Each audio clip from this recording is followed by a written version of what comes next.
જય માતાજી મિત્રો, આજે આપણે ફક્ત 5 જ મિનિટમાં બની જાય અને લારી પર મળે તેના કરતાં પણ એકદમ વધારે ટેસ્ટી એવી દહીં પૂરી ચાટ બનાવીશું. તો આપણે બનાવવાનું શરૂ કરીએ. તેની માટે સૌપ્રથમ આપણે મસાલો તેમાં ભરવાનો મસાલો બનાવી લઈશું. તેની માટે મેં અહીંયા 5 જેટલા બટેકાને બાફી લીધા હતા. તે ઠરી ગયા પછી તેની છાલ ઉતારી અને તેને મેશ કરી લીધા છે. સાથે મેં અહીંયા મગ લીધા છે. મગને પણ મેં આખા રહે તે રીતે બાફી લીધા છે. તો મગનો એક એક દાણો આપણો આખો રહે તે રીતે આપણે તેને બાફી લેવાના છે. તો તેને પણ આપણે 5 ચમચી જેટલા લઈ લેશું.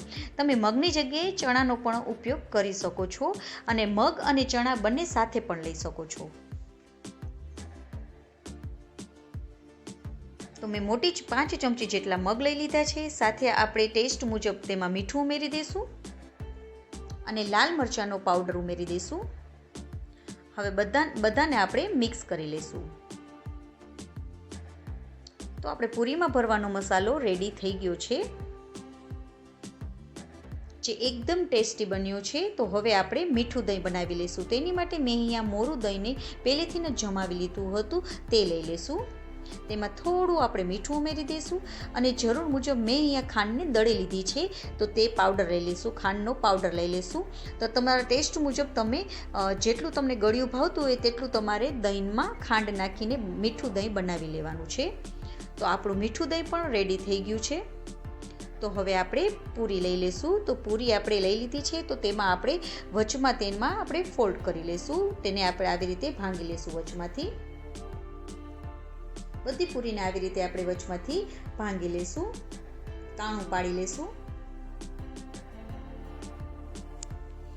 હવે જે આપણે મસાલો ભરેલો છે, મસાલો આપણે બનાવેલો છે તે તેમાં ભરી લઈશું.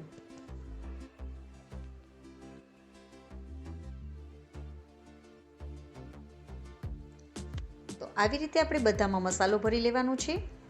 હવે તેમાં આપણે આંબલીની ચટણી પહેલાં રેડી દઈશું. તમે તમારા ટેસ્ટને અકોર્ડિંગ તમે આમાં વધુ ઓછું કરી શકો છો બધું. સાથે લીલી ચટણી પણ નાખી દઈશું.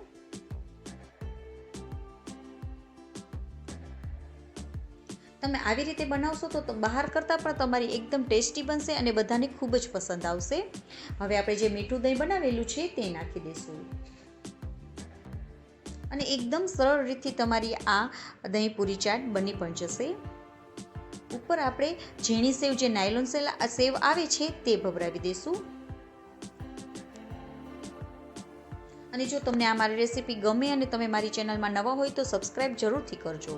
સાથે આપણે શેકેલા જીરાના પાવડરને આપણે સ્પ્રિંકલ કરી દઈશું. સાથે લાલ મરચાંના પાવડરને પણ સ્પ્રિંકલ કરી દઈશું.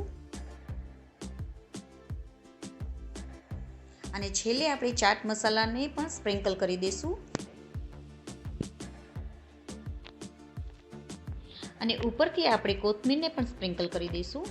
છે ને, એકદમ ઇઝી રીતે તમારી દહીં પૂરી ચાટ રેડી થઈ ગઈ છે. તો આપણી દહીં પૂરી ચાટ રેડી થઈ ગઈ છે. અને જો તમને આ મારી રેસીપી ગમી હોય તો લાઈક કરજો અને મારી ચેનલમાં નવા હોય તો સબસ્ક્રાઈબ કરવાનું બિલકુલ ના ભૂલશો અને બાજુ પર રહેલ બેલ આઇકનને દબાવવાનું બિલકુલ ના ભૂલશો. અને તમને આ મારી રેસીપી કેવી લાગી તે કમેન્ટ કરીને જરૂરથી જણાવજો. જય માતાજી મિત્રો.